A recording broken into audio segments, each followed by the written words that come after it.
Ayan, what's up mga kap? And today we are live again dito sa ating When in Halifax Facebook page and YouTube channel. And today live streaming is a Q&A live streaming. So we have of course our resident immigration consultant ng Pinoy Canada Immigration, Miss it's Miss Mel Ajok. Miss Amelia Ajok of Ajok International. Ayan. Hindi kasi, Mel. Kumusta, Mel? Hello, okay naman. Kamusta kayong lahat? Mabuti naman dito, nagsisimula na mag-snow, Mel. Medyo negative one na sa aking weather app, yung weather ngayon. Ayan. Diyan, kumusta ang weather natin dyan? Canada. Ha? Ang ibig sabihin yan, welcome to Canada. Correct. Feels like Canada na. Nung mga nakaraan, feeling ko Pilipinas lang. Ayan. So yun. So for everyone that are currently watching sa ating YouTube, sa Facebook, this is the right time also. If you have question, please comment it below because Mel is here to explain and of course to give you an option or advice or tips.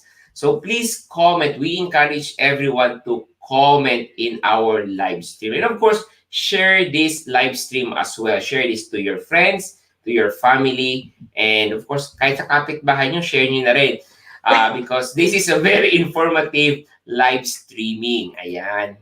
Yan, Mel, saan tayo, Mel, magsisimula, Mel, habang wala pa nagtatanong? Ikaw? So, yun. Ano ba ang gusto mong i-recap from the past topics that we have? Ayan. Kanina lang sa East Coast Filipino Portal, pinag-usapan namin ang student pathway. Ayan, isa live interview, Mel. Nag-interview kami ng 4 ng student ng NSCC. Yan. Okay.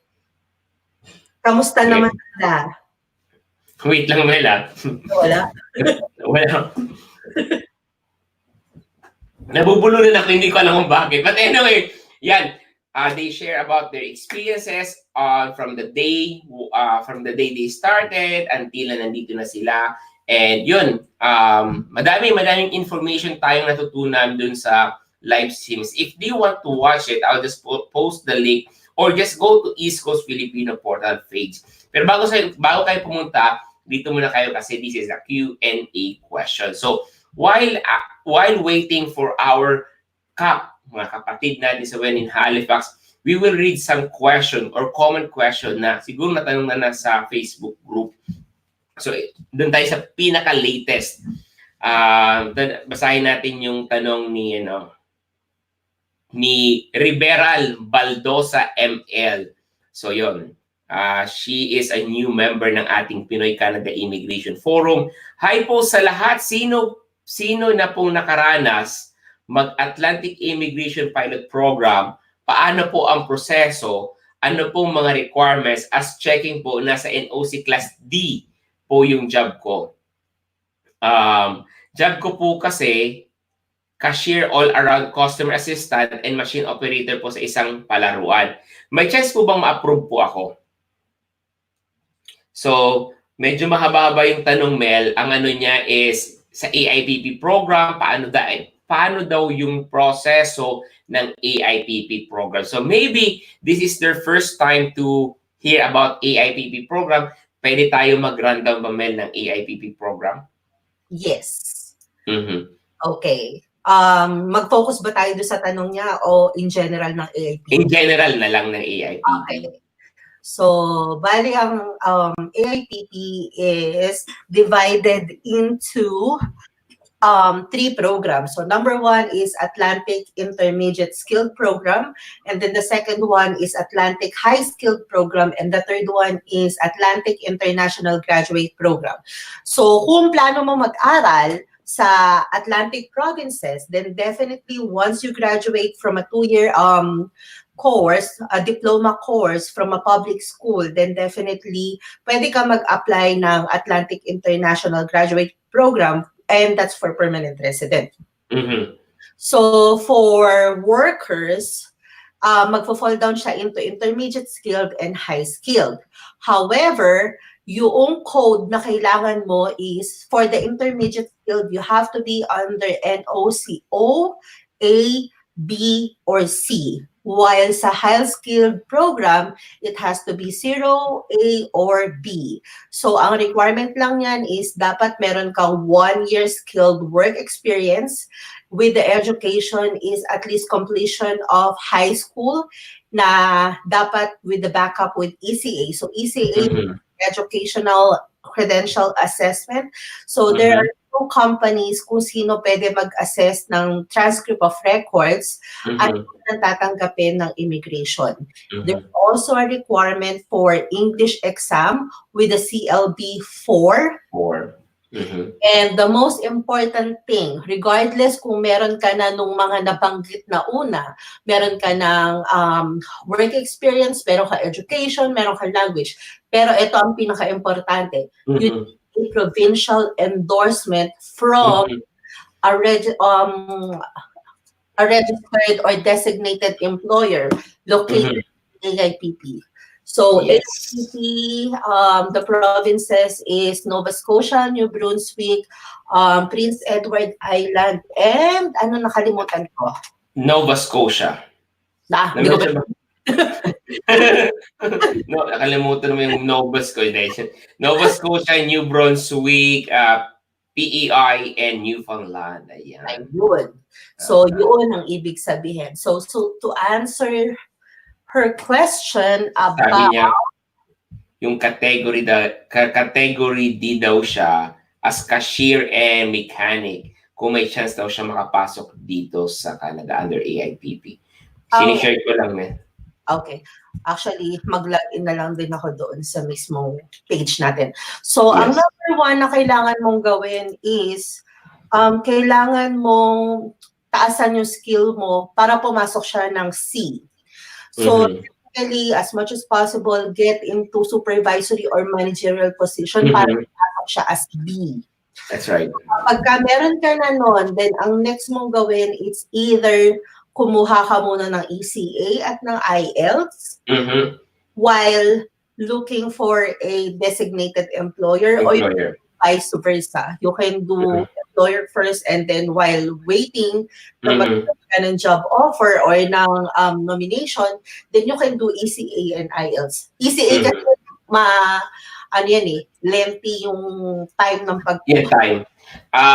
Ako din, Mel, if ever I'm going to suggest, Mel, is plan it out uli. Kasi if ever, kasi always consider pag nag-apply ka ng EIP, you need an IELTS and ECA. These two po ay nag-expire. So, I think 5 years ang ECA, 2 years yung IELTS. So, you need to plan it out talaga to maximize yung documents mo. Baka hanap ka ng hanap ng AIPP, tapos yung resume mo naman ay hindi Canadian standard, hanggang na-realize mo 2 years na pala, and then na-realize mo expire na pala, you need to take another one. So for me, my only advice for everyone that are planning to apply for AIPP, plan it out talaga. And one way of our pagpaplano nyo is through gaining information. And this live stream is one way also to learn those information, especially yan, nandito si Mel. Ayan.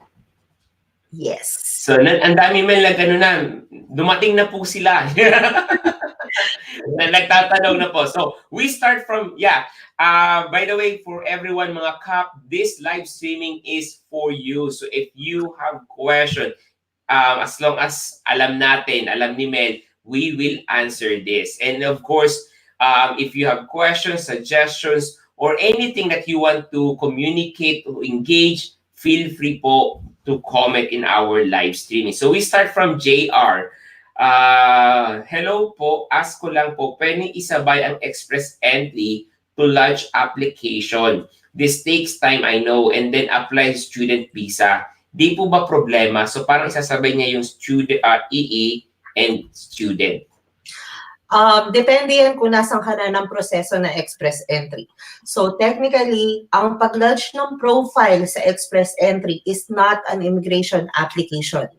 Matatawag mo lang yan na application sa immigration if you already receive an invitation to apply at na-submit mo na yung mga documents. Then that's the time that you really have a current application with CIC. So kung halimbawa, nasa profiling ka lang at mag-a-apply ka ng student visa, wala naman siyang problema. Okay. So, natatawa lang ko dito sa comment ni John Tigno. Shout out, Idol John Tigno. Ayan. Sa mga community ni John Tigno, shout out po sa inyong lahat. Kala ko, nanood ako ng Mel and Joey ng GMA. ay, nakakatawa. Dapat pala yung pangalan natin is, Joey, Mel and Joey, no? Buti na lang, 3 letters lang, barehas yung pangalan natin. Ay, Kaya, kayo. or pala. So, ayan, sabi ni JR, thanks po. Ayun. We have another question from Michelle Di Guzman. Hi po, need po sana clarification on NNAS for CCA. Plan ko po kasi ng husband ko mag-apply as CCA through AIPP. Ang IELTS score lang po ng kailangan sa AIPP is 4, pero sa NNAS is 7, academic pa po. Ano po ang susundin? Kasi di pa po bago mag-apply for CCA, need po din ng ongoing registration ng NAS. Do you want me? Ang CCA ngayon is currently closed. Hindi. Yung CCA is a position, parang caregiver dito. Ang tawag sa Ontario, I think, is PCW. Dito sa Nova Scotia, ang tawag dito is CCA or Continuing Care Assistant. So, yeah. So, dito, para hindi kayo ma-confuse sa immigration na pinag-uusapan, di ba, Mel, it's general training, IELTS. Ang sagot lang natin dyan, it's because magkaiba ang NNAS requirement with the immigration. Yes. So kung ang focus mo is through immigration, then definitely you have to follow the AIP, the language requirement of 4 into general. Pero kung ang ina-applyan mo it's under NNAS, then you have to follow the rules. Then you have to get the academic 7 for that one.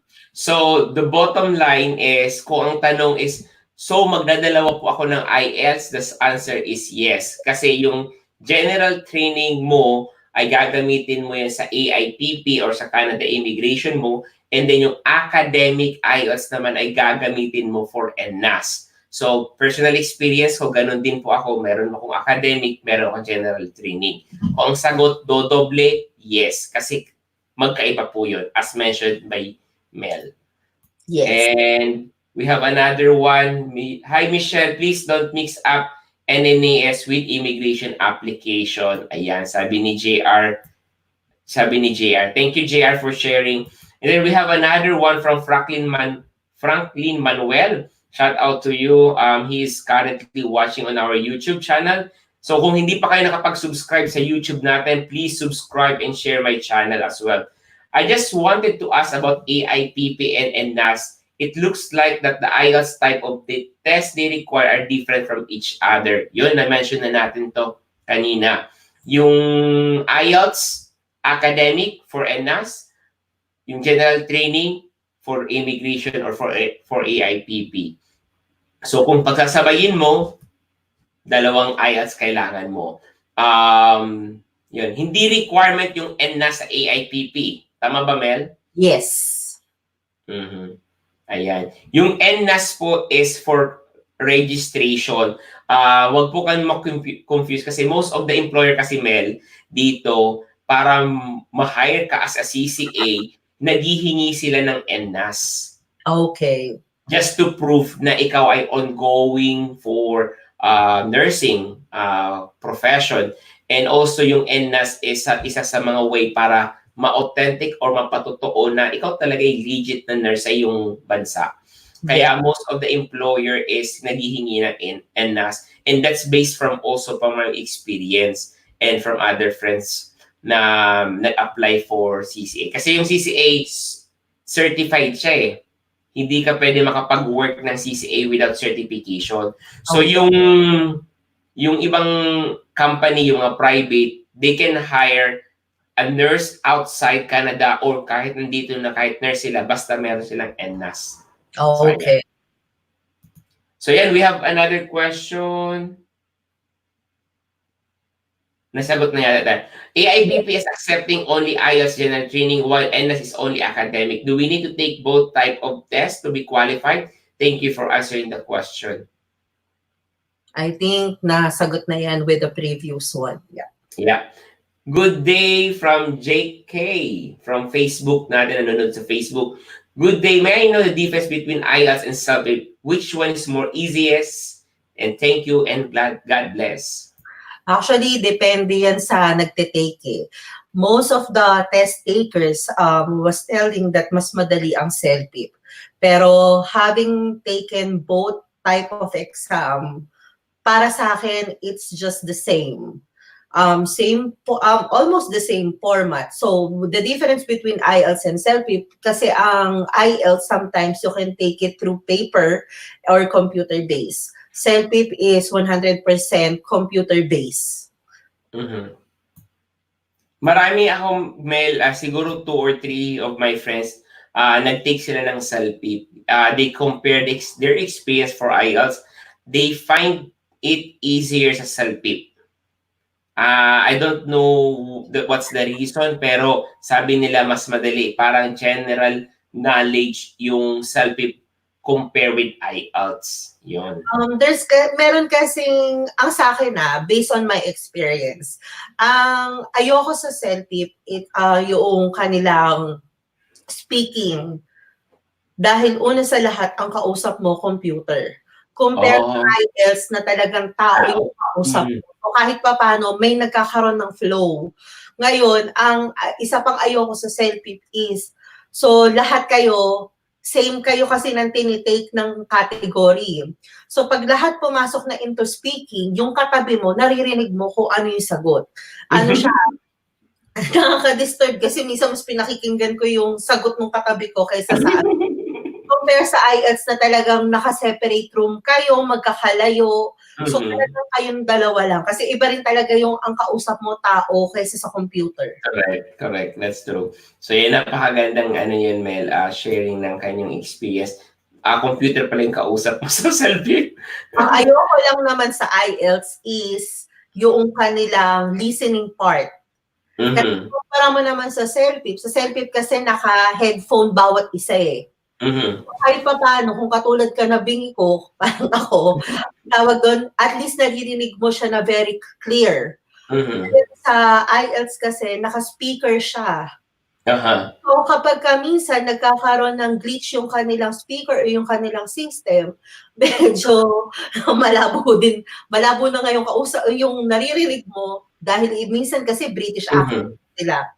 Tapos ganun pa yung setup, so mas nakakakaba. Ako, ang pinaka-experience ko sa IELTS, yung writing. Sa writing ako na hihirapan, kaka-follow nung rules. Kasi 'di ba limited yung words, tapos may maximum, may minimum, tapos ayan, tapos marami kang ideas na gusto mong isulat pero hindi pwede. Tapos may mga technique kailangan mong sundin na hindi mo naman pina-practice in the usual na pagsusulat mo din. So yun ang kailangan. I think the secret for language test, mag-self-pip man yan or mag-IELTS is practice. Then kahit siguro nasa harap ka ng mirror sa CR, salita ka ng salita in English kasi tayo as a Filipino, talagang yung English parte na ng ating ng lingwahe natin. English is our second language. Imagine mga kap, since grade 1, English na yung ating ginagamit, yung textbook natin. So, I think practice na lang. Tama ba, Mel? Practice na lang, no? Tapos yung mga technique, siyempre pag-aralan yung mga technique. Kasi yung IELTS may technique siya. So, ayan, sabi ni Jan, tingnan, basa natin to. GR, I'm right, sabi niya. And then we have Caterina De Jesus. She's watching from our YouTube. Hi, I taken IELTS GT last June this year. Have my ECA, but I fall short of 67 points. I have sent the resume as CCA to the designated employer, but none of them answered. What else to do pa po? Actually, regarding with that, dapat kasi mamit mo yung basic na or yung mandatory na qualification eh.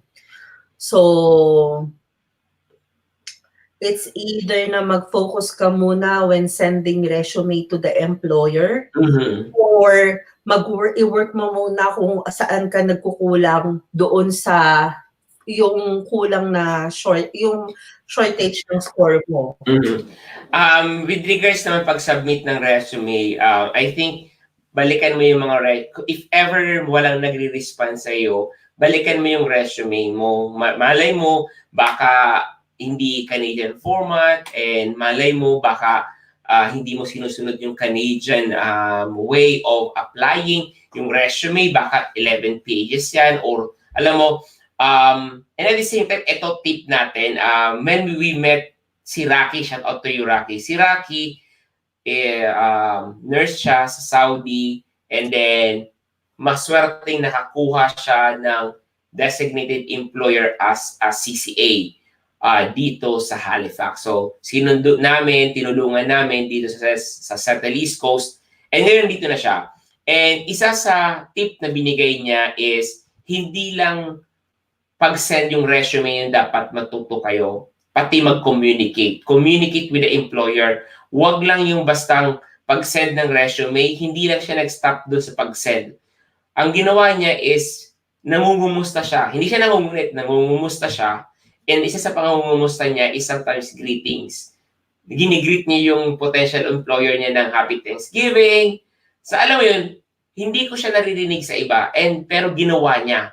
So, ngayon, siguro nakabit siya ng connection and, relationship also doon sa employer, na-hire siya, nandito na siya ngayon. So, I think aside from determination to submit yung resume, perfect yung resume mo, is also to build connection. Communicate. Di ba? Kasi tao din yan eh. Di ba? Mm-hmm. Well, actually, once na submit naman kasi yung resume, wala naman talagang na hindi ka dapat mag-follow up. Especially kung tinignan mo yung kanilang job offer, kung alam mo naman na na-meet mo yung program, wala namang masama na mga musta sa employer. Mm-hmm. Yung siguro depende Mel sa pagmumusta. Siguro kung pa-follow up mo, kung saan ang application ko, 'di ba? Parang ano ka na no. Pero yung the way, siya kasi Mel, yung ano daw, kwento niya sa amin is nagme-message sa Google Hangout. As in, nagme-message siya ha, tapos abangan niyo yung interview namin. Mayroon siyang schedule sa amin sa East Coast Filipino Portal. Nag-message talaga siya ng Happy Thanksgiving, ginigreet niya. Alam mo yon. So, napaka-tiyaga niya talaga kasi sabi niya, this is my dream, makapunta ng Canada. So yun, wag lang kayo mag-stop na mag-submit ng resume. Try to build connection, try to build network as well. Ayan. Michelle Di Guzman from Facebook. Okay po, thank you so much for clarification. And of course, si Idol John Tigno, napakalaki ng community nito. John Tigno, thank you very much for supporting again. I have a question. What if my wife is a student permit sa Canada, tapos ako ay open work permit? Pwede bang mag-apply sa AIPP? Eligible ba ako na maghanap ng job offer for AIPP pathway? In general, ang sagot dyan is yes. As long as ma-meet mo yung requirements ng AIPP, then definitely wala naman magiging hindrance. Mm-hmm. Okay, so we have next question. Ayun, I think meron din, di ba may napag-usapan din natin with regards to the AIPP?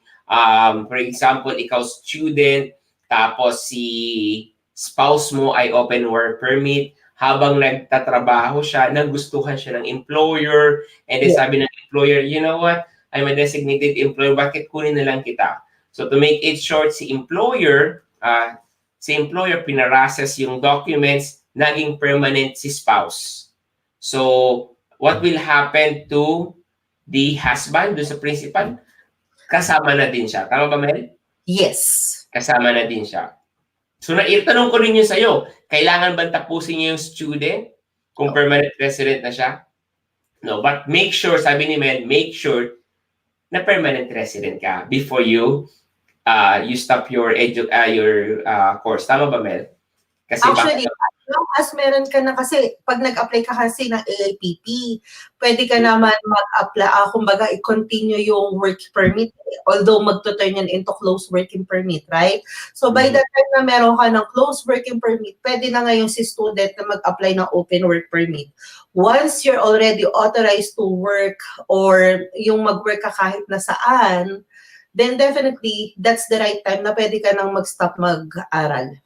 Correct. O, yun. So, I hope, Mel, Jan, nasagot namin iyong tanong. Ayan. And of course, we have Anthony from Facebook.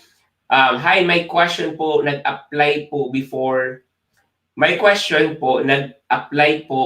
ng work permit for Lamia exempt. Kaso na-refuse. Plan po ulit mag-re-apply, same pa rin po under Lamia exempt. Ang question is, do the employer need to pay a new Lamia exempt fee of $200 pag nag-re-apply or pwede yung previous na fee na lang ang gamitin? Nagbayad na din kasi ng same amount doon sa previous ng application na na-refuse. Thank you and God bless. From Anthony Talisik. Okay, regarding with that, then definitely yung previous na binayaran, i-attach lang yung receipt. So, pwede niyang gamitin yung previous. Remember, kasi yung 230, it's an employer obligation. So, pwede niyang gamitin ulit yun. Pero kung halimbawa, ang tanong niya is, kung halimbawa yung previous pa na application fee is mare-refund niya, then definitely hindi. Okay. We have another question here from Jack Formaran Sanchez. Hello po, nagagather po ako ng information in preparation po to apply under AIPP. Regarding po sa declaration ng relative future sponsorship, pwede po bang include ang nephew ko pag-declare? Maraming salamat po. Actually, it's unnecessary. With AIPP, ang family sponsor or family relationship lang na hinihingi is yung directly related sa iyo. So that means is asawa mo, mga magulang mo, anak, at saka yung siblings. Hindi naman hinihingi sa form yung mga nephew.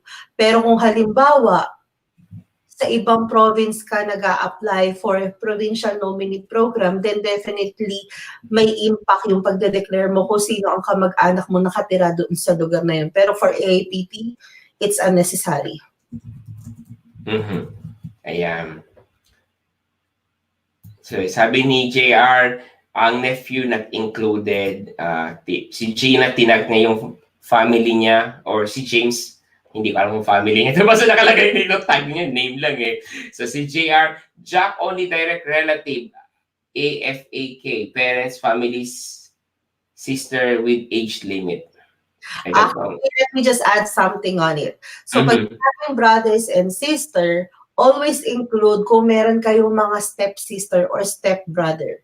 Because kapag hindi nyo dineclare yan, and then along the line, part yan ng misrepresentation. So, may is naka-declare, regardless of the age.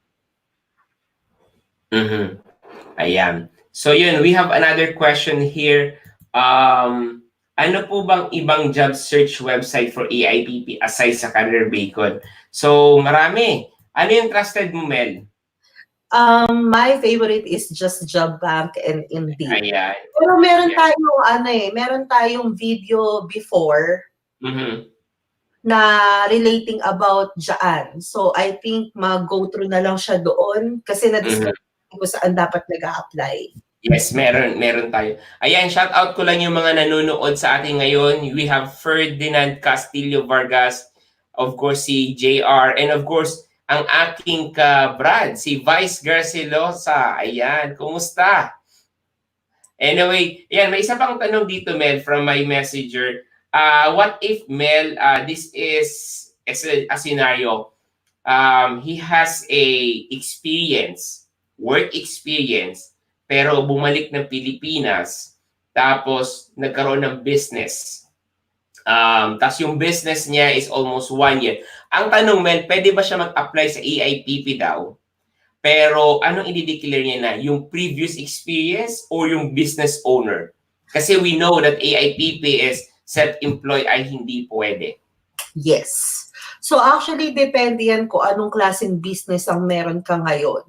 Pero most likely because 1 year pa lang naman yung past experience mo, at since isusulat mo naman din lahat doon kung ano yung mga work experience mo, then definitely baka mas magkaroon ng bearing yung experience versus dun sa business.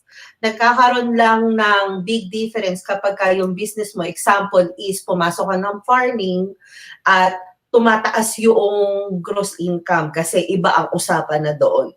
Mm-hmm. So, ang pinaka-advisable is work experience. Yes, pero kasi may mga klase ng business stream na by experience din. So, depende kung ano ang business. Kung AIPP yung pinag-uusapan, Mel, which is mas advisable? AIPP pathway, work experience, or business? Work experience. Work experience. Ano? So, at least Pero mali na sitwasyon niya kasi hindi pa naman ganun kalaki yung difference kasi 1 year pa lang naman.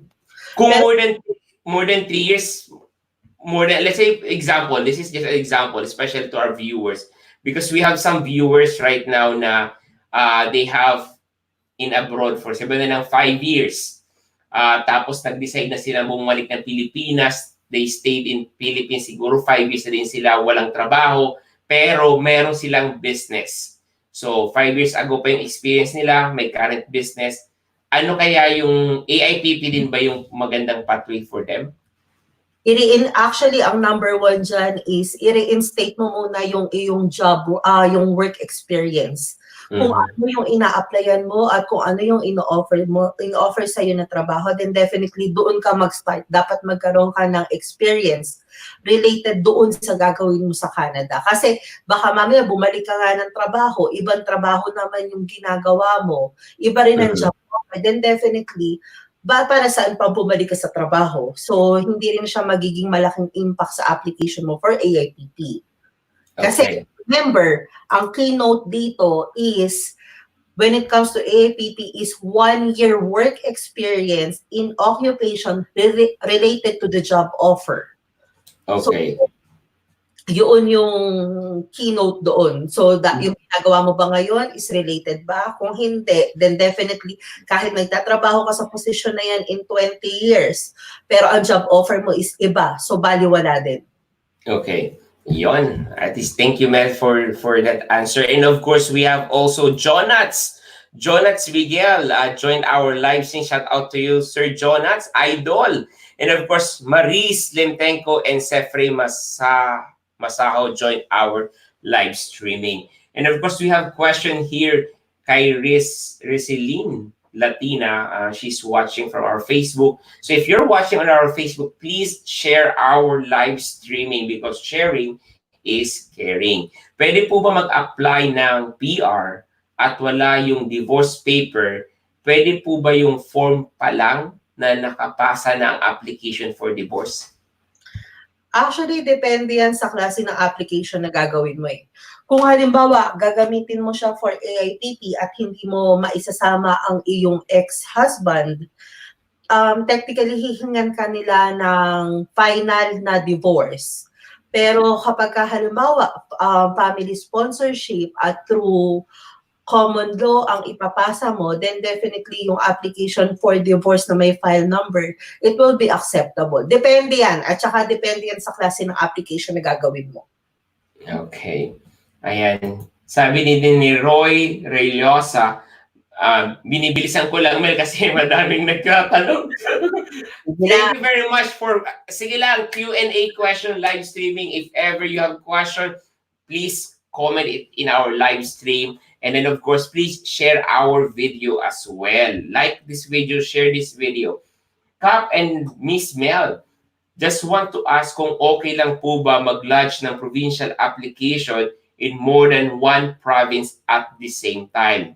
So siguro ang plan is submit ng Nova Scotia, Saskatchewan, Alberta. Pwede po ba daw yun? Kung na-meet mo naman yung program, then definitely pwede naman. Kaya nga lang, depende yan kung anong ibig mong sabihin na mag-lodge. Kasi katulad ng Manitoba na meron silang expression of interest. So, ang expression of interest, it works similar sa express entry. So, papupunta ka muna sa pool. Kapag ka nakuha ka sa pool, then definitely, at saka ka palang mahihila into, tsaka ka lang mabibigyan nila ng parang invitation to apply. Ang magkakaroon lang ng problema is kapag ka pare-parehas ng lahat ng mga in-applyan mong province, nabigyan ka ng invitation to apply at lahat ng mga lugar na yun pinasahan mo ng papel, then definitely yun yung magiging problema. Pero kung nag-a-apply ka pa lang naman at nag-lodge ka pa lang ng expression of interest, then pwede naman. As long as na-meet mo naman yung requirements ng probinsya. Okay. Yeah, thank you. And another one, we have Marlon here, Sabalsa, watching from our YouTube. Shout out to you. Good day po, Ma'am Mel. I have planned to study at an AIT for 1-year program with 1-year PGW. Ask ko lang po, 1-year PGW, sapat na po ba yun makahanap ng employer para makapag-apply for permanent resident? Actually, ang sagot dyan, depende sa'yo. So, technically kasi habang nag-aaral ka sa NAIT, pwede ka nang mag-part-time work. So, kung by the time na nag-aaral ka, nakahanap ka na ng prospective na employer mo for postgraduate na makakatulong sa permanent resident mo, then hindi naman magkakaroon ng problema yung 1 year. However, magiging problema lang yan is kung halimbawa ang a-applyan mo is AINP. Kasi ang NAIT is under Edmonton eh. Mm-hmm. So, papasok siya under AINP ng Alberta. So, ang ano lang yan is, kailangan mo kasi ng 1-year work experience para makapag-apply ka ng permanent resident. So, after ng 1 year, ano na ang status mo? So, medyo tight lang yung panahon. Pero kung kakayanin, pwede naman. Kaya lang kailangan mo lang i-secure na dapat habang pinoprocess yung application mo, meron ka pang status. Mm-hmm. So yung 1-year open work or PGW postgraduate work permit na 1 year, parang alanganin ba yun, Mel? Or pwede na? Para may chance na magkaroon? Alanganin siya, pero depende kung mabilis kang kumilos at sakto pagkapasok mo ng postgraduate working permit nag-uumpisa na yung 1 year mo, then definitely pwede mo naman siyang mahabol. Yun nga lang, kapag medyo na-late ka ng konti, magkakaroon ng problema sa timing. Okay. So, yun. And graduate ako ng NAIT. So, ano yung NAIT? Ano yun? Hindi ko kasi alam yun.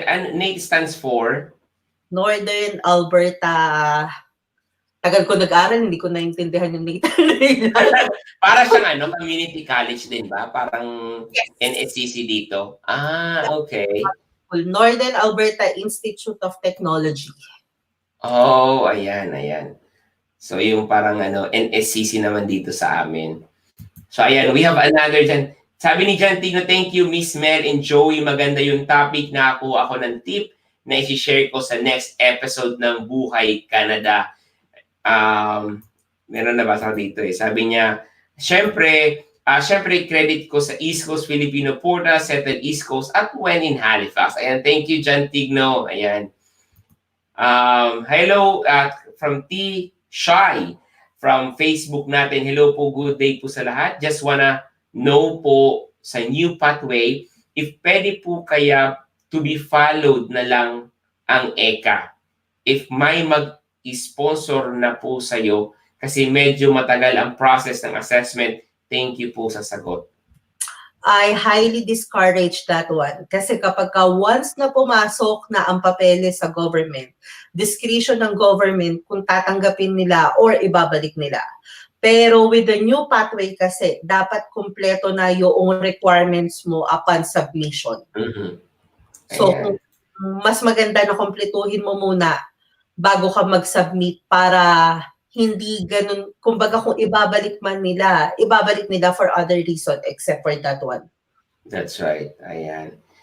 So yun. Another question from Emmy Pawi Bugtong. Hello po, saan pong province in demand ang early childhood and butchering po?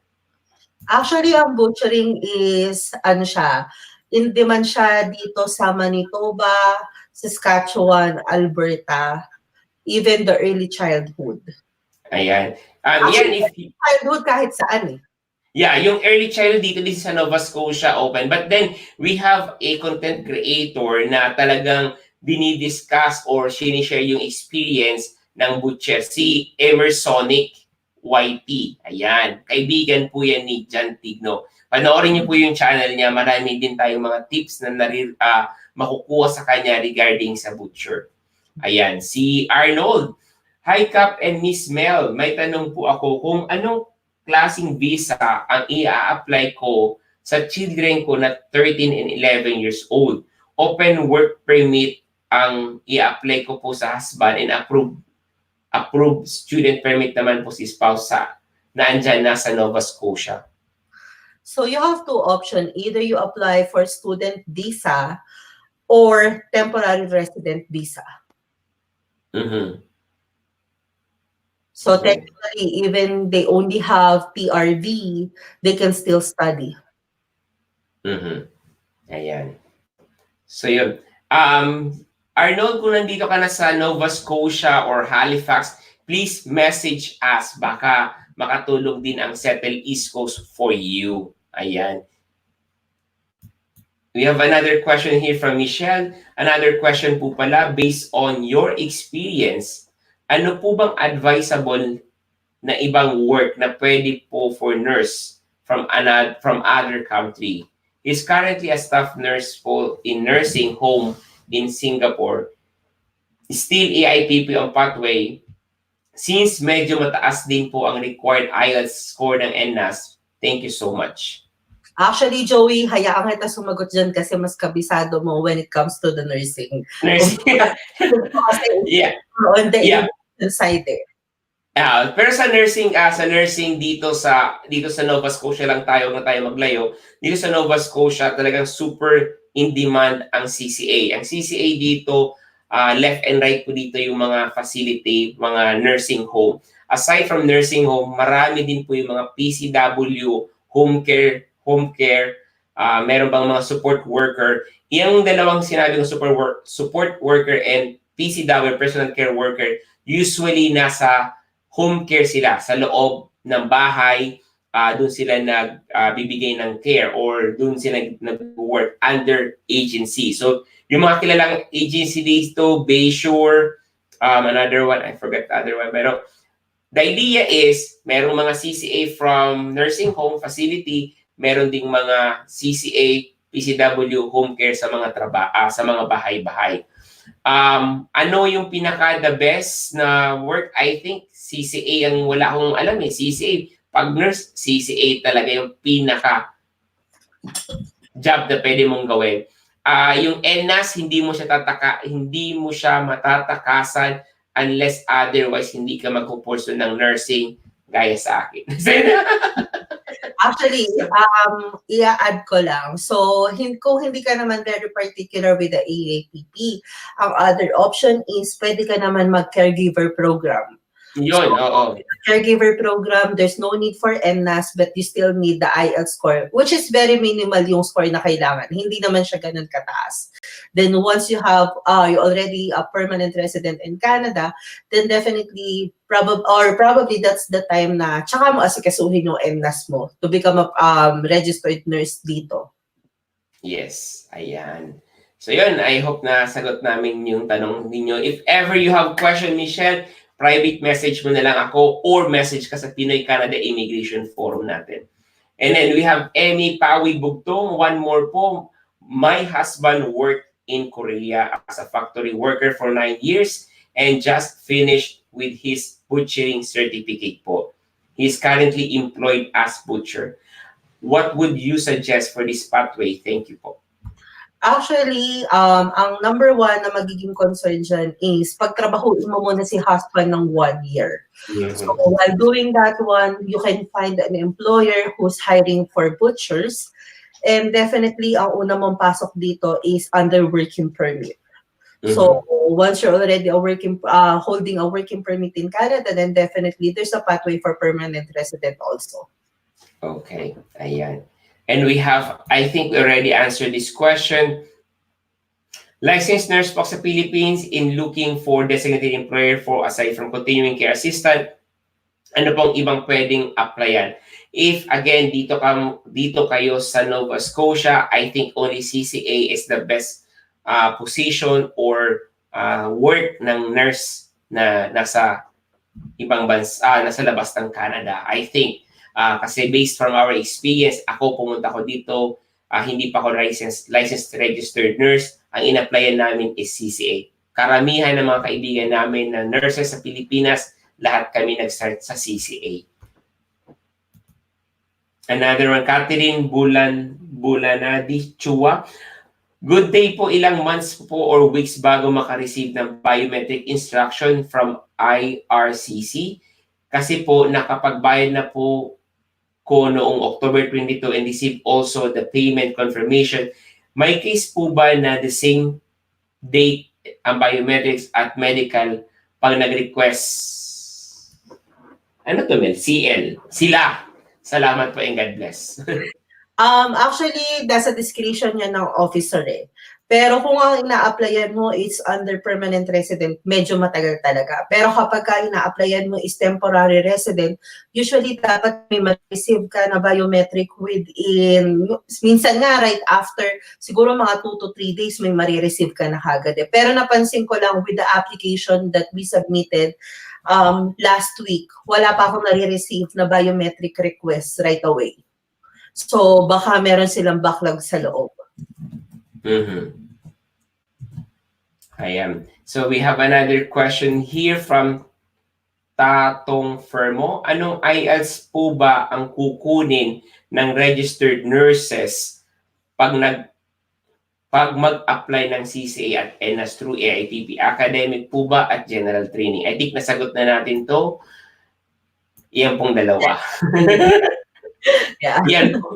Yan po yung dalawa pong kailangan. But then, sabi nga natin, if immigration lang yung pag-uusapan, alisin natin yung ENAS, general training. Ayan. Para malinaw. We have another from YouTube channel, Eat, Love, and Travel with Grace. Ayan, shout out to you. Ganda naman ang pangalan mo, no? Eat, Love, and Travel with Grace. Buti nakaabot ako sa live mo, Mr. Joey. Thank you sa informative videos like this sa mga aspiring Pinoys para makapag-migrate sa Canada. Kudos. Yan. Kudos sa ating dalawa, Mel. We have Miguel Merabel. Good AM. I want to apply under NOC 4411, Child Home Care. They say I need an early childhood education diploma certificate. This is a school in BC, but it costs 30,860. I am a housewife in Saudi and DBC. 2 months and 3 years old. Technically kasi, kung ang ibig mo kasi na gusto mong mag-aral sa Canada under international student, then definitely pwede naman. I know na ang eskwelahan na tinitignan mo is around 30,000. So definitely shop around. Tignan mo kung magkano yung mga tuition fee ng ibang mga school na nag-o-offer ng same course bago ka mag-decide. Ayan. Yun nga, Mel, i-connect ko lang doon sa live stream namin last kanina lang.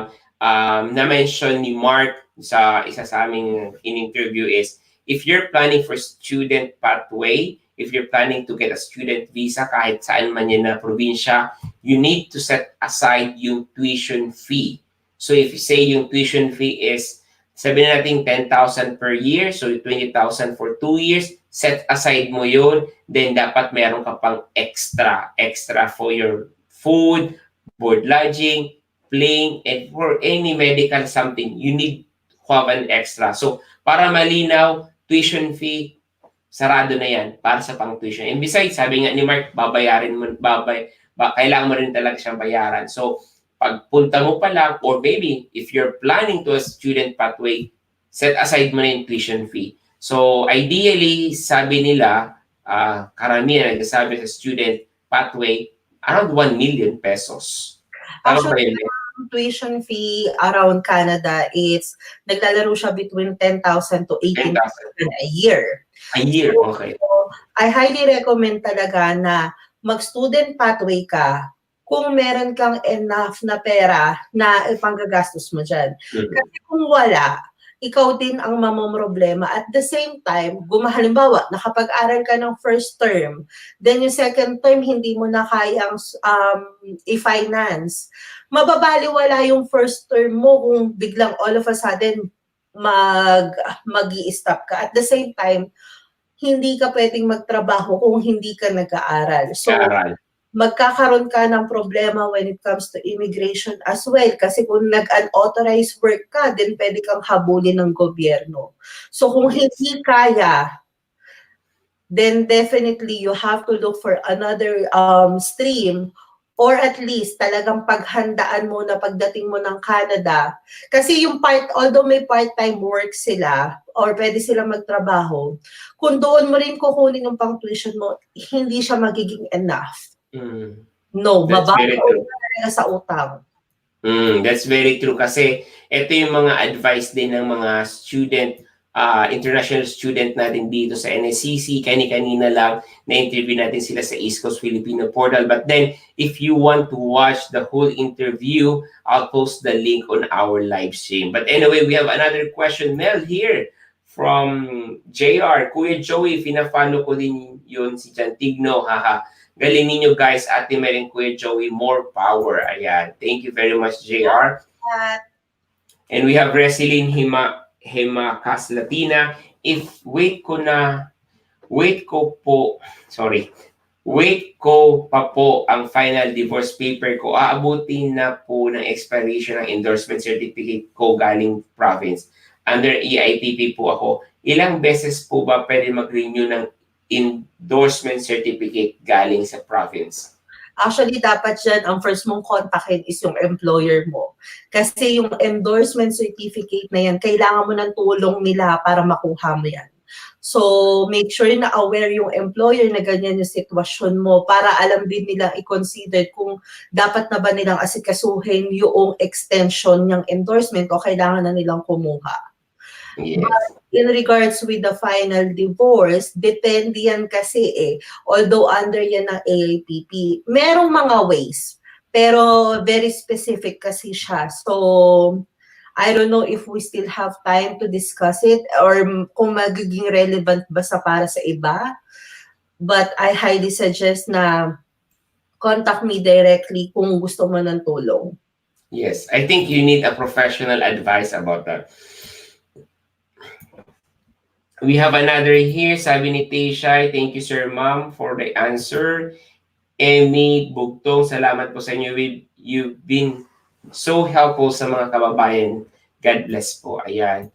We have also here from YouTube, Eat, Love, and Travel with Grace. Sir JOEY Mel, paano po pag-close na po yung school na kukuhanan ng TOR diploma? Paano po yung ECA?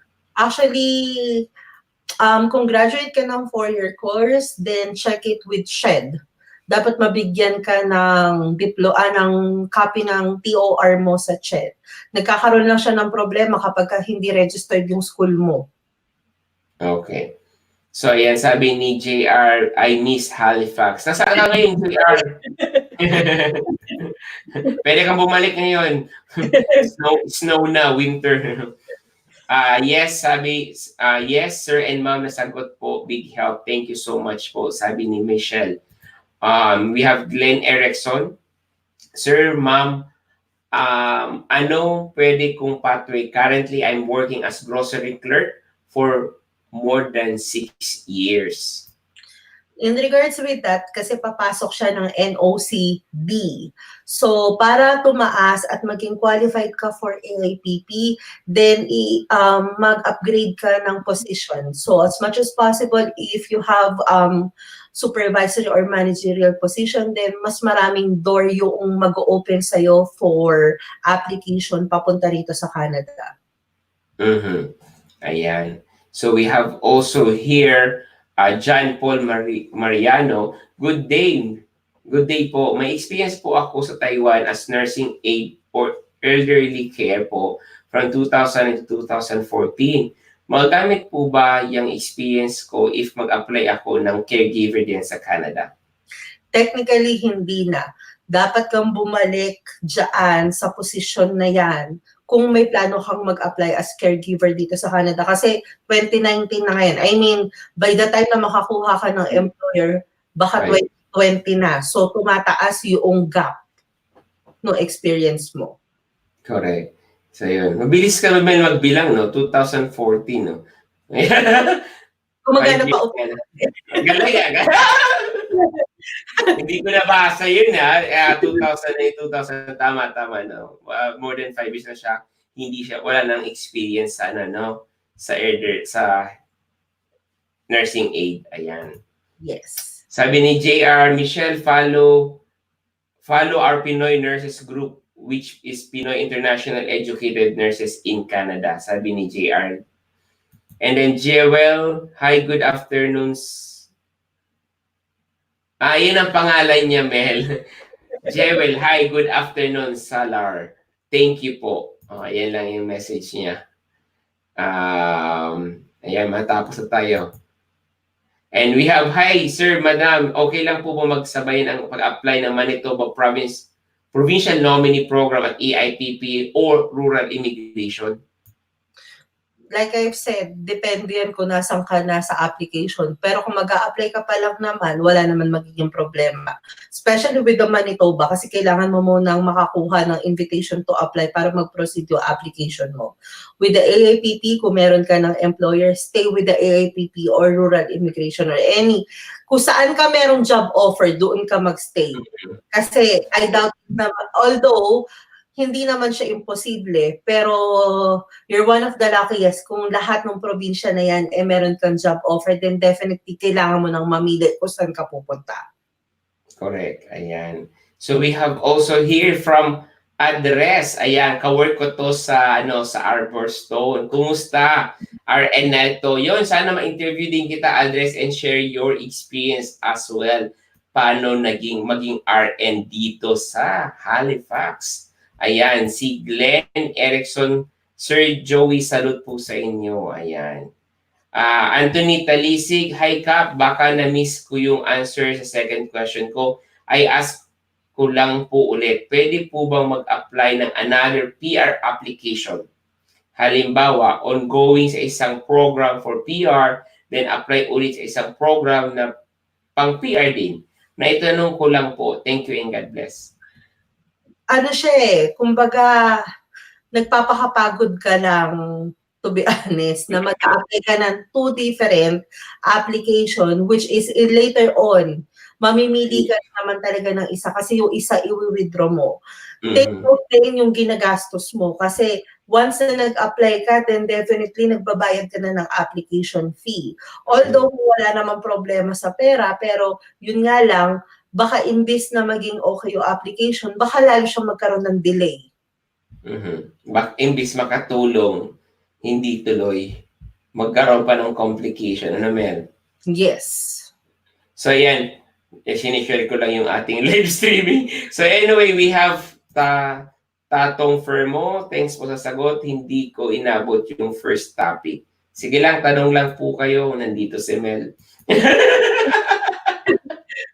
Ayan, We have Mariel Palomo watching from our Facebook. Again, mga kap, if you're watching right now, please like our Facebook page, like our live streaming, and of course, share this video, share this live streaming. If you find it helpful, share this because sharing is caring. Ayan. We have also Mariel Palomo. Sa sobrang haba Mel ng kanyang tanong, natakpan na yung ating mga muka. Ayan. Babasahin natin para sa iyo, Mariel. Ganun niya ka-importante sa amin, Mariel. Mariel Palomo, hi po Sir Joey and Ma'am Mel. Sir, may relative po kasi ako from Saskatchewan. Ina-advise po ako ng tita ko na ang pinakamabilis po na makapunta ako ng Canada is through student pathway. Accepted na po ako sa Saskatchewan Polytechnic CCA program. Natatakot po kasi ako na baka after po matapos ko yung CCA, hindi po ako makahanap ng work or sponsor para maging PR ako. Worst case scenario po, paano po pag hindi po nakahanap ng employer, ano pong mangyayari sa akin? Through Saskatchewan Poly naman po will give. Actually, ang una kong napansin do sa tanong niya is the way how you look or yung outlook mo sa mangyayari sa'yo. If you think that the worst will come along the way, then definitely, baka alam mo yun, nag-aano ka ng bad vibes. But technically kasi, everyone needs CCA in Canada, kahit saan. Pero kahit na widely available yung trabaho, kung hindi ka mag-a-apply ahead of time, mauubusan ka ng oras, then definitely talagang magkakaroon ng problema. Pero kung halimbawa, kakapasok mo lang sa school, baka mamaya nga, kung talagang very diligent ka na mag-apply, baka hindi ka pa nakakaabot ng second term, may employer ka na.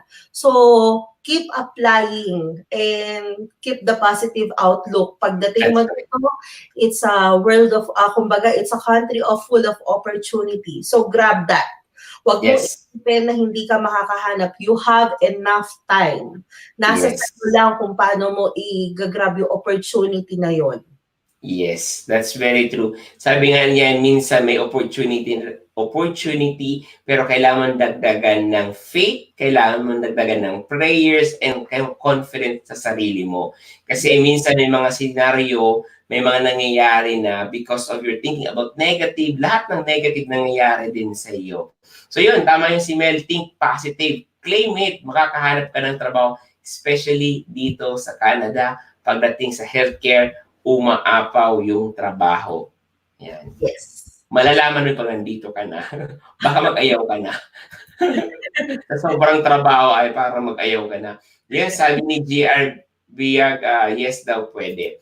Catherine Cho, one more question po. One more question pa po. Under EIPP and naka-apply for PR inside Canada, need po bang mag-take ng medical or at biometric dito? At yung kids po ay 7 to 12 years old. No need po ba ng biometrics? God bless. The biometric, hindi na kailangan ng mga kids, pero yung medical, then definitely yes. So, kung halimbawa pumasok ka ng Canada under working permit at na-medical ka na noon at wala pang 1 year, then technically, pwede na nilang i-accept yung first application, ay yung first na medical mo. However, kung halimbawa along the process is mag-1 year na yung medical mo, then magre-request ng bago ang AIPP. Okay. Or I mean CIC, hindi AIPP. We have from Dick and Mo, isa po akong private driver dito sa Saudi, finish contract na po pero extend po till January. Gusto po sana magtrabaho sa Canada, any recommendation or suggest po? Ano po ang magagawin? Salamat. Okay, unfortunately, karamihan kasi ng mga employer dito or kahit na sino, kahit may-ari ka ng company, wala tayong mga private driver. So, very few lang ang nakikita ko na nag-hire, pero never ako nakakita ng private driver na nag-hire from outside the country. Pero kung gusto mong mapalakas yung application mo, then kailangan mo i-increase yung skills mo. So probably kung gusto mo talagang i-pursue yung pagiging driver mo, then do like a truck driver kasi mas in demand siya sa Canada. Yes. Yes. Yun. Si Ano Sir yung si Cap Joey lang ang merong private driver sa Canada. Nyay! Ako po yung private driver din. Nako. Si Mel, siguro ako mag-apply ako Mel ng private driver mo. Ano, may sasakyan ba ako? Ayan. Ay, nako. So, ayan, sabi ni Resily Nehima Latina, thank you so much and God bless po. And we have Glenn also, salamat ng marami. Follow question po, kahit po ba college undergraduate po ako?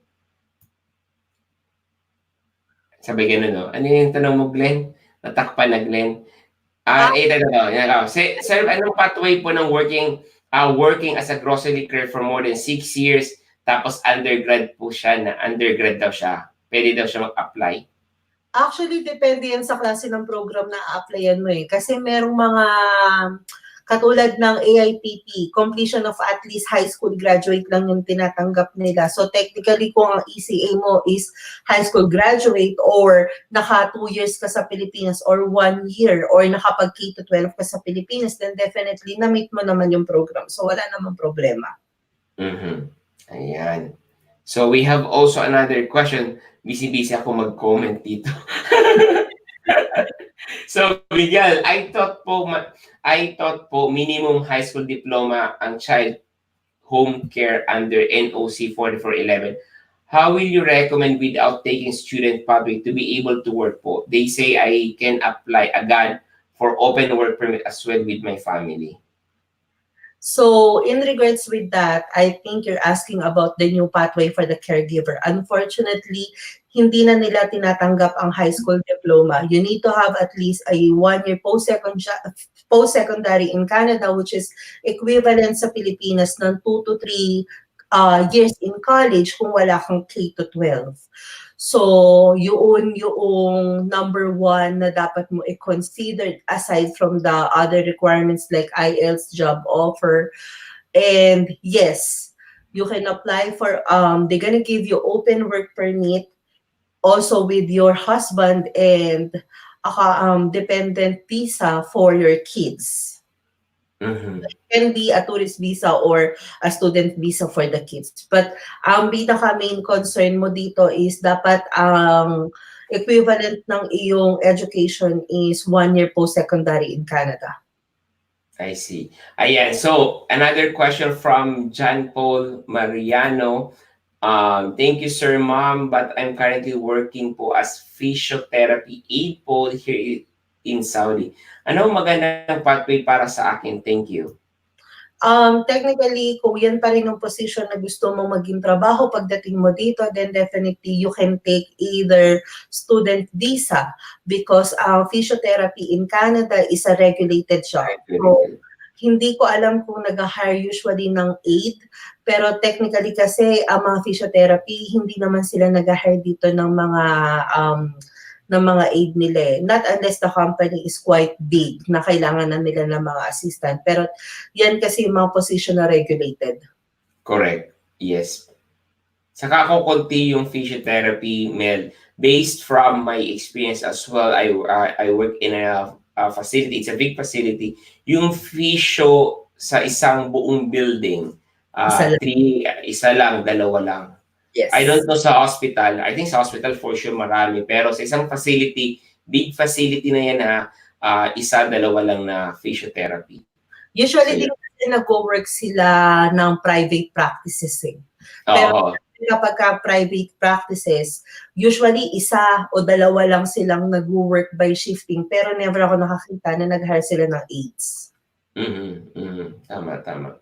So we have another one. Thank you, Kap. Sabi ni Anthony Talisik. Okay, thank you, Kap, and Miss Mel. Welcome. And of course, yun, we have May Max. Hi po, teacher po ako ng 7 years sa Pinas and now I am about to finish my diploma in early childhood and care. I'm working in childcare as part-time since November 2018. if ever po, ano pong pwedeng applyan sa Canada? Wala akong image anak sa Canada. Wala akong, tama ba? Imagine anak sa Canada. Technically, kung mag-graduate ka pa lang naman, as much as possible, get a full-time job related dyan, and you can apply for caregiver. Because some provinces kasi, ang early childhood, they need to have a certain license in order for them to practice as well eh. Pero kung since nasa Pilipinas ka, pinakamadaling option is through caregiver pathway.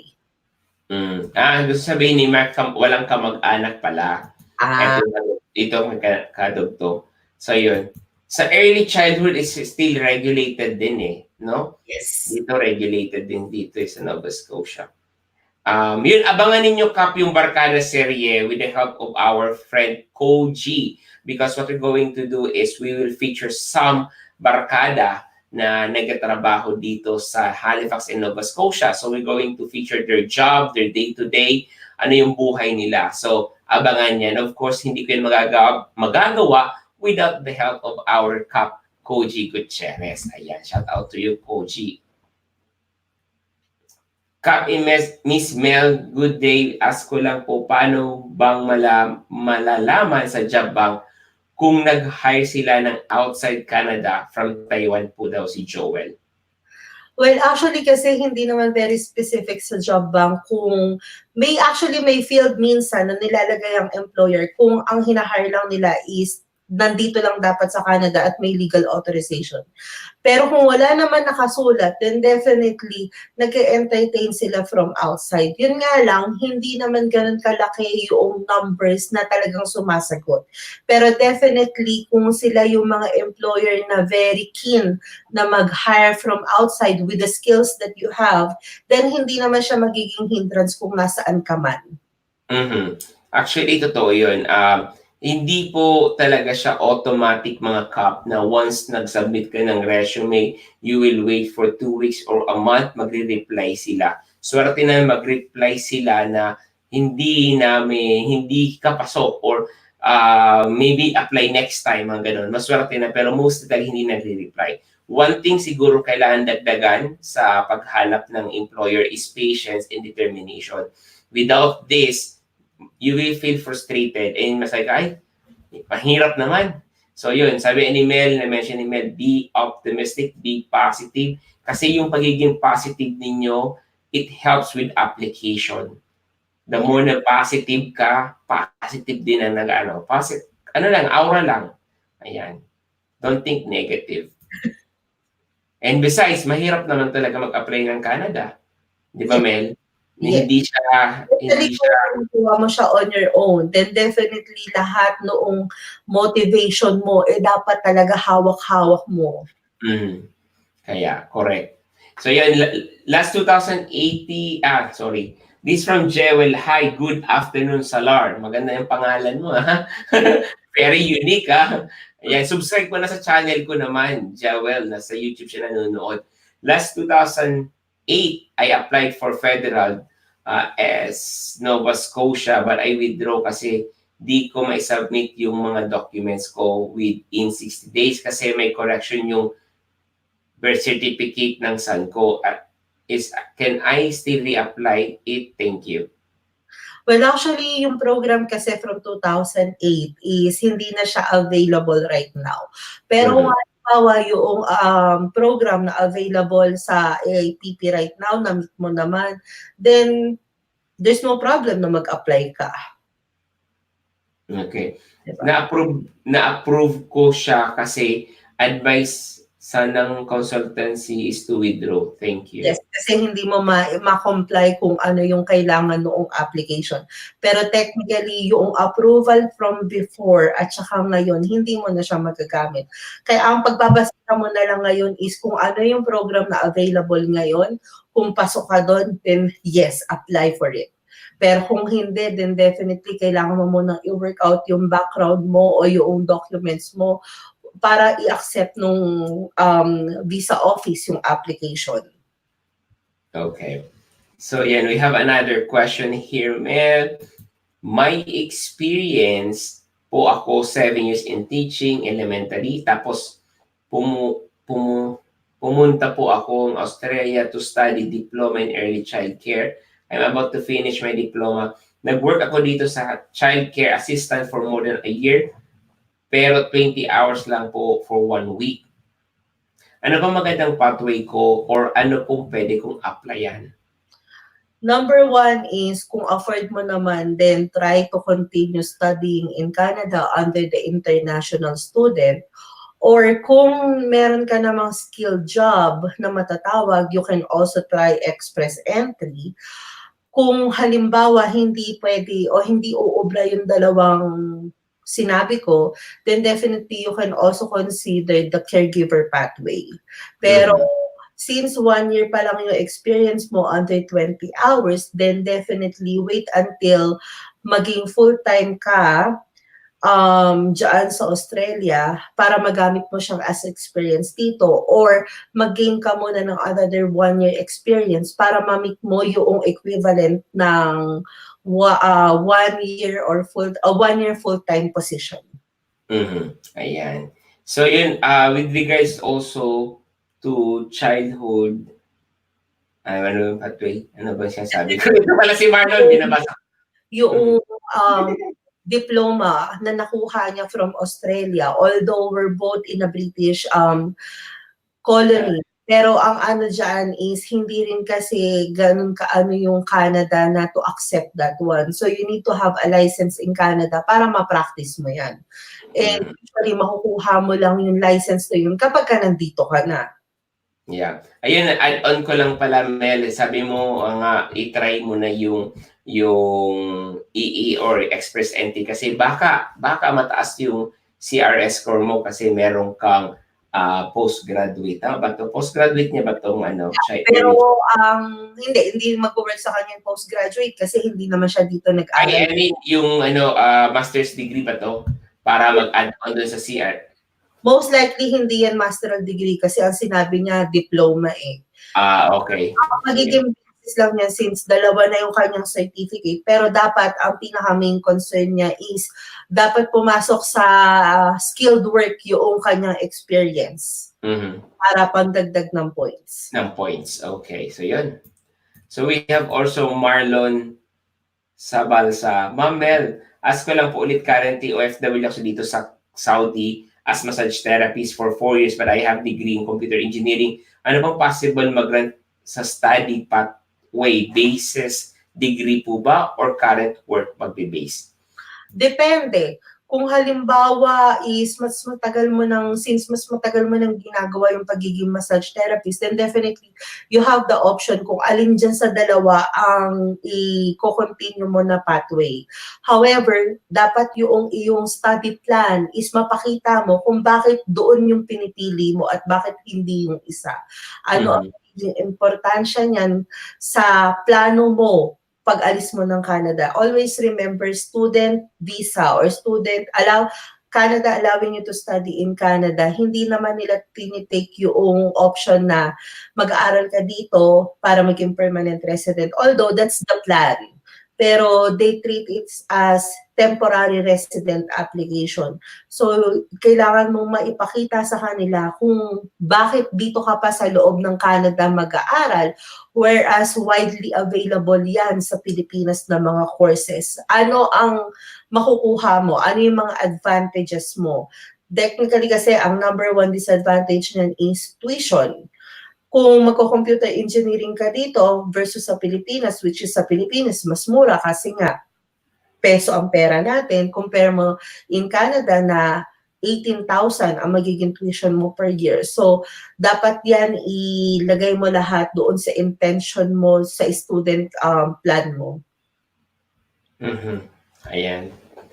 So, at the same time, tawag nito, yung, na-distract ako kaka-answer dito sa message. Pero yun, i-mention ko lang, Mel, yung previous nating live streaming na sinasabi natin if you're planning to have a student pathway, consider mo din yung mga school na nag-o-offer ng postgraduate work permit. Kasi not all school are giving an postgraduate permit. And mostly, nagbibigay ng postgraduate are mga publicly funded. Ayan. So if you're planning, kasi I think, Mel, yung massage, for example, nag-decide siya mag-school ng massage, I think wala siya sa mga public funded. Meron ba? Hindi massage therapist ang kanilang mga courses. Pero yung Iba, no? is meron silang ibang tinatawag na available naman sa mga public school. So depende yan sa description ng eskwelahan. So I think you need to research it more kung ano yung course na kukunin mo. So ayan, sabi ni Karen, hello po Sir Joey and Ma'am Mel. Ask ko lang po kung merong kakilalang Canadian employer willing to hire me.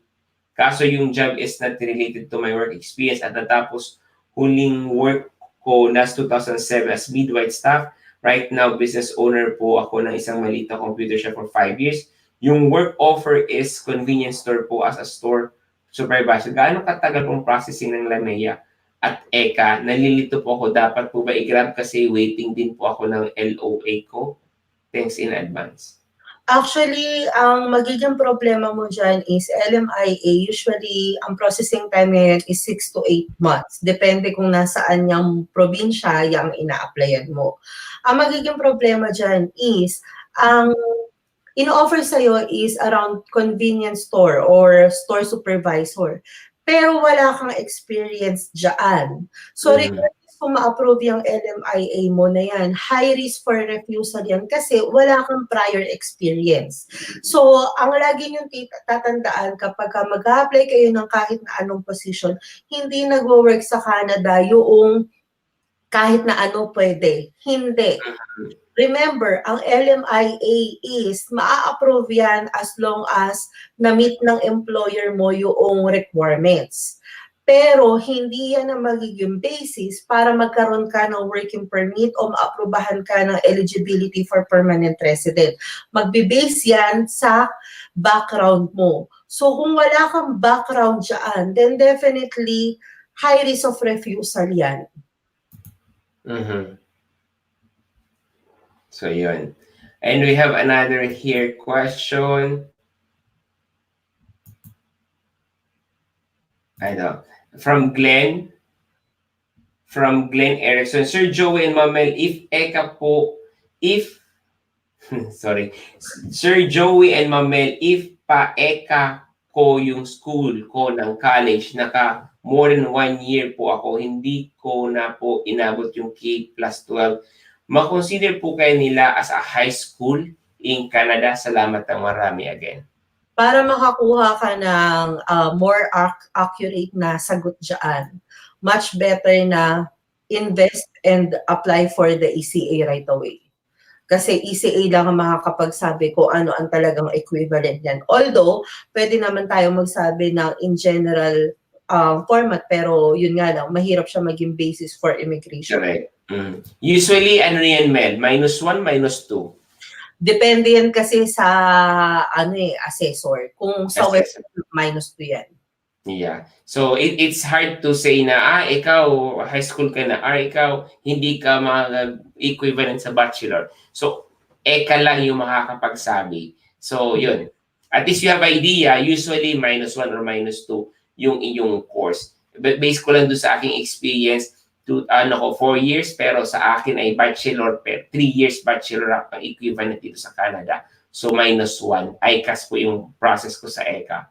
Ang IQAS, ICES, generous sila magbigay. Ako 3 years bachelor's degree yung equivalent ng education ko. However, problema lang sa kanila is matagal ang process. Tagal. Parang 3 months yata yung process sa akin. Nasa 8 months. So maswerte pa ako. That time was 2000, nag-start ako ng application is 2014. So, yun. So, anyway, hindi ko na ikwento yung sarili ko kasi this live streaming is for you, not for me.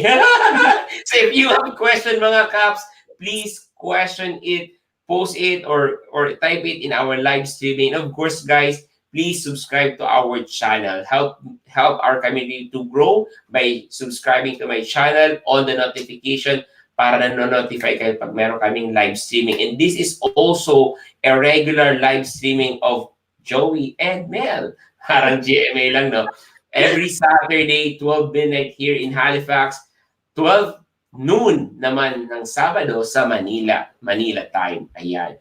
Lagay niyo sa calendar niyo mga kap. And of course, join our Pinoy Canada Immigration Forum because sharing is caring. So if you have question, post it in our forum as well. We have another question from Selena Torres.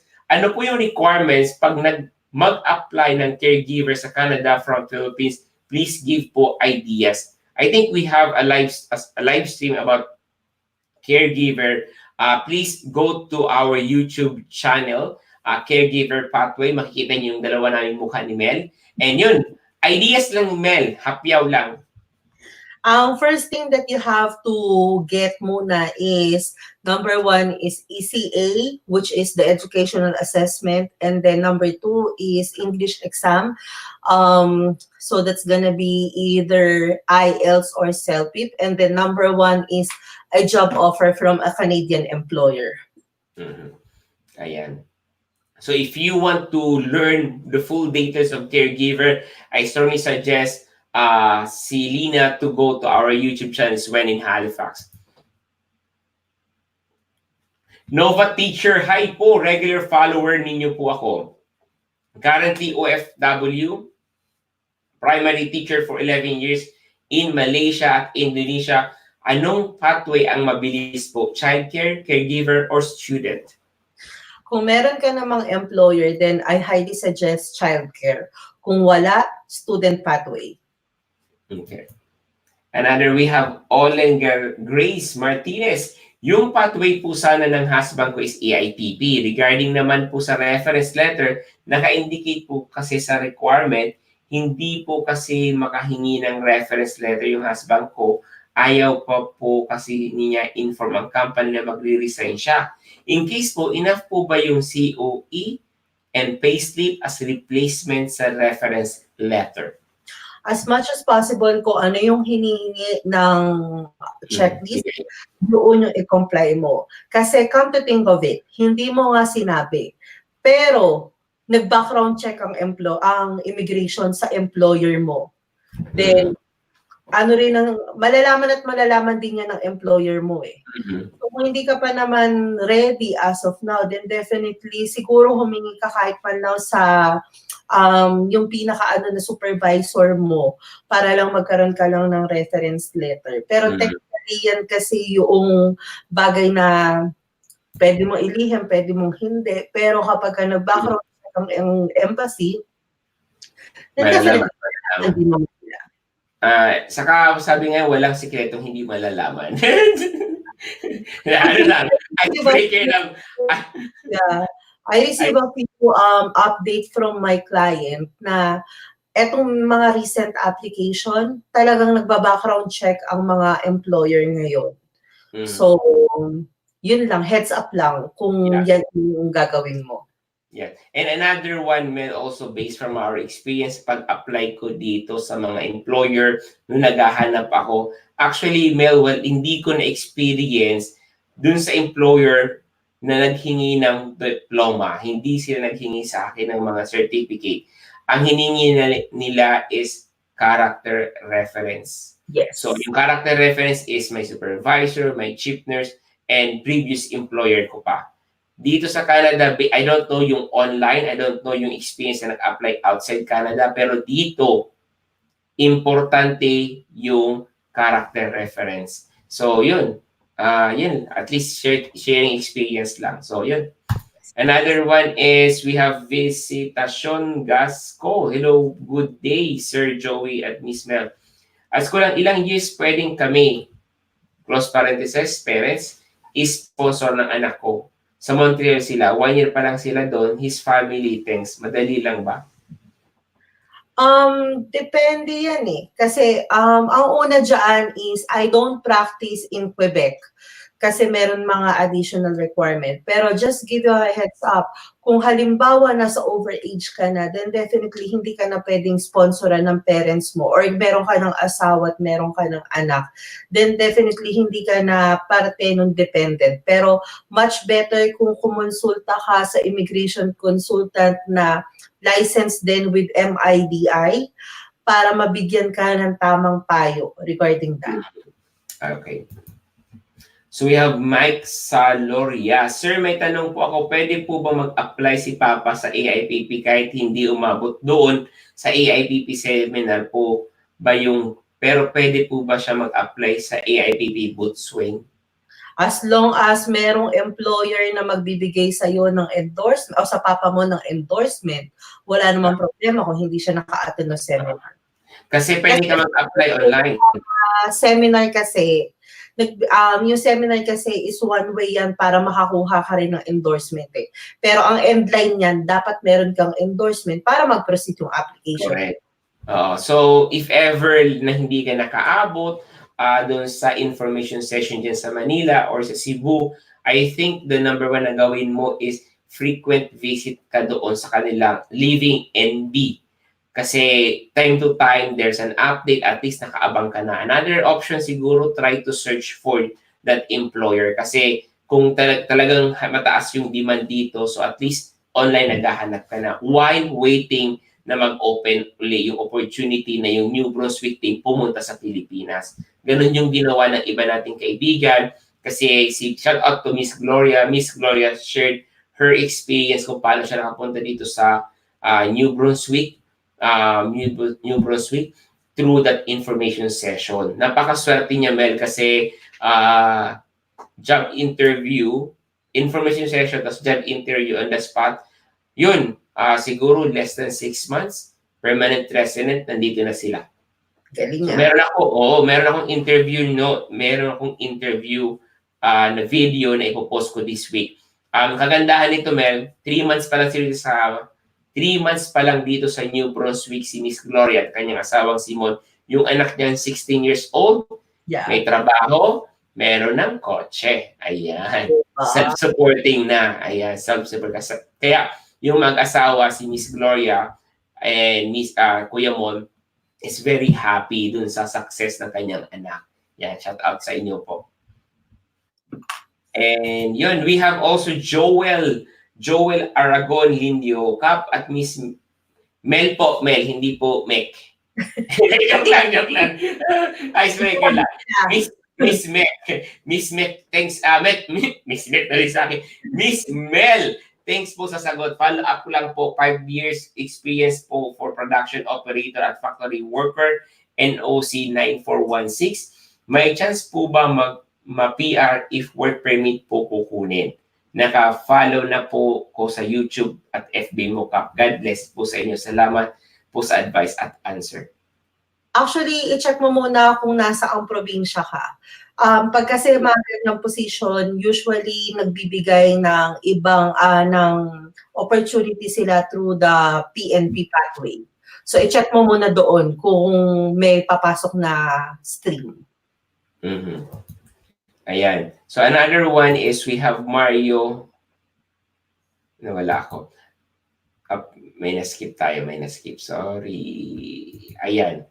From John Paulo Maria, follow-up, wala po bang maging problema kung may mag-sponsor sa akin na mag-work sa FNB? Okay. But ang experience ko po sa physiotherapy aid and nursing aid. Thank you po. Ano yung FNB? Yung mga nagtatrabaho sa restaurant. So, okay. Like I've said before, since wala kang experience doon, kahit mabigyan ka ng LMIA o ng endorsement, kung wala kang experience, then definitely it's a high risk of refusal. So kung yan yung gusto mong gawin na pathway, which is mas in demand siya compared doon sa physiotherapy aid, then might as well lumipat ka na ng trabaho as early as now to gain experience. Para by the time na mag-apply ka is sumasakto na yung experience mo tsaka doon sa job offer. Yes. Dapat nagko-connect po. Yes. Tama ba? Nagko-connect yung ina-apply mo at yung work experience mo. That's the rule of the tab, mga kap. We have Mike. Sorry, may tanong po ako. Pwede po mag-apply si... Ay na, sorry. Ulit-ulit lang. Ah, Pababa. pababa. Hindi pataas. Parang ayaw kasi tapusin kaya pataas yung scroll up, no? So ayan, tapusin natin to kay kay Olen Garcia kasi umaga na po dito. So, we have John Maria. Follow up po, possible pa rin po makapunta po ako diyan sa Canada if mag-apply po ako ng ibang pathway. Facial aid, nursing aid po experience ko. What pathway po kaya? Nabasa ba natin to? Hindi. Depende yan kung ano ang job offer mo. Pero mas highly in demand ang nursing aid kumpara mo sa physiotherapy aid. Pero meron ka bang experience under nursing aid? Kasi kung meron, then pursue that pathway.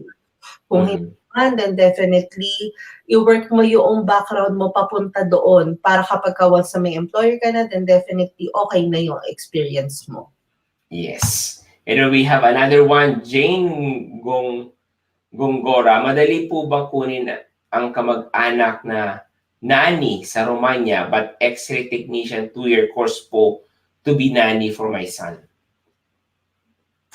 Parang caregiver pathway data to. Kung caregiver pathway siya, then definitely dapat yung kanyang trabaho sa Romania is the same. Kung X-ray technician siya, then definitely hindi niya na-meet yung yung qualification para maging nanny dito sa Canada. Yes. Yung magiging kamag-anak, walang problema. Pero magiging problema dyan is yung experience. We have another Olen Garcia Martinez. Thank you, Sir Joey and Ma'am Mel. Another question po. Sana 60 years old, accountant and professor, possible kayang ma-hire for EIPP? Ano po yung possible struggle at this age when applying? Since 60 years old na yung applicant, unang tanong dyan is magiging efficient pa ba sa kanila yung pathway na gusto nilang puntahan? Number one is, ang pagiging accountant dito sa Canada is regulated job. So, para ma-hire ka dito, kailangan mo maging licensed accountant or CPA holder para ka makakuha ng ganun. Kung i-apply mo naman siya ng express entry, ang malaking disadvantage dyan is yung age niya na. So, regarding with the AAPP, kung magpo-proceed ka, ang number one na tanong dyan is, meron ka na bang job offer or endorsement? Kung meron na, then definitely, hindi naman problema yung age. Pero kung wala pa, then hindi pwede ang AIPP. That's good. And also, ang other struggle dyan is, ang retiring age dito is 65 years old.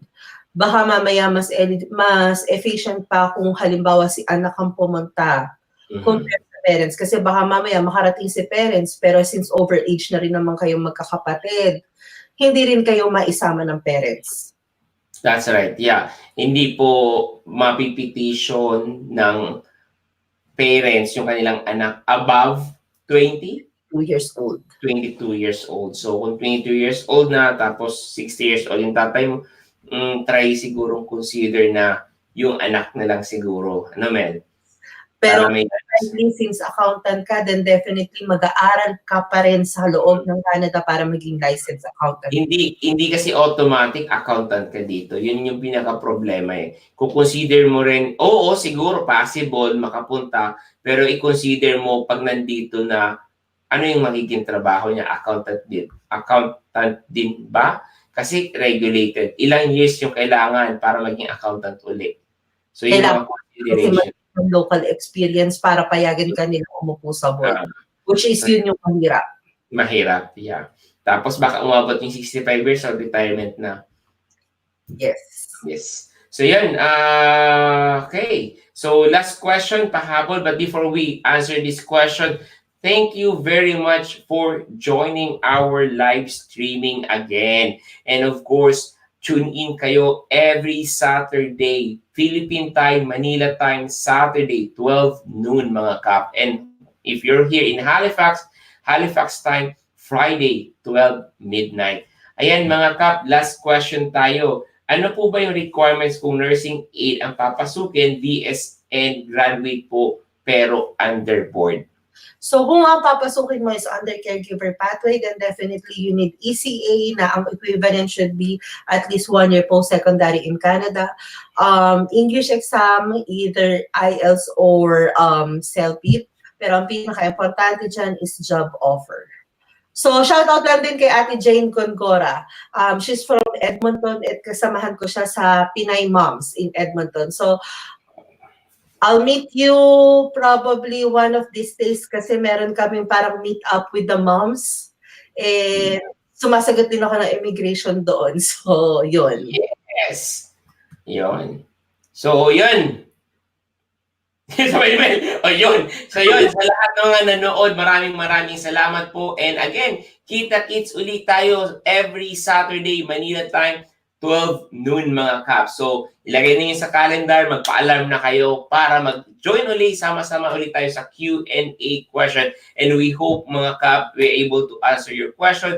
And again, maraming salamat, Miss Mel. Again, Mel, saan ka pwedeng makontak at makonect if ever you want to ask your service? Yeah, can you post our company page? So it's Agile Immigration, and we are located in Edmonton, Alberta. So since marami tayong viewer ngayon, gusto ko lang siguro it's the best time na for next week is games. Kaya nga, may nag-try tayong mag-games, Mel. Ayaw nila ng games. Gusto nila question and answer, Mel. Sige, let's try. Let's try, mga Kap. If you want to have some games or anything, please suggest. Because, of course, we want to give you the best quality, informative session, live streaming. Please comment it below if you have suggestion kung ano yung pwede natin i-improve. Again, mga Kaps, before we end this live streaming, bago tayo mag-end, please subscribe to my channel when in Halifax. Like my page, it's when in Halifax also. And of course, join our forum. It's Pinoy Canada Immigration Forum. If you want to have some support, if you have some guide or crowdsourcing, join our Pinoy Canada Immigration Forums. And again, if you want to, gusto nyo pong kausapin si Mel and want to ask for an advice, connect with Mel or follow Mel on her Facebook page. It's www.facebook.com/adjunct-immigration. Ayan, Mel, last tip and advice before we end our live streaming. Actually, nasabi naman lahat ng mga kailangan. Pero kung meron kayong mga additional or probably gusto nyong i-tackle or i-discuss by next Friday, then I highly suggest na i-post nyo sa ating Facebook page para ma-schedule natin. And then, I'll see you all next week. Yay! Thank you, guys, and bye-bye! Bye!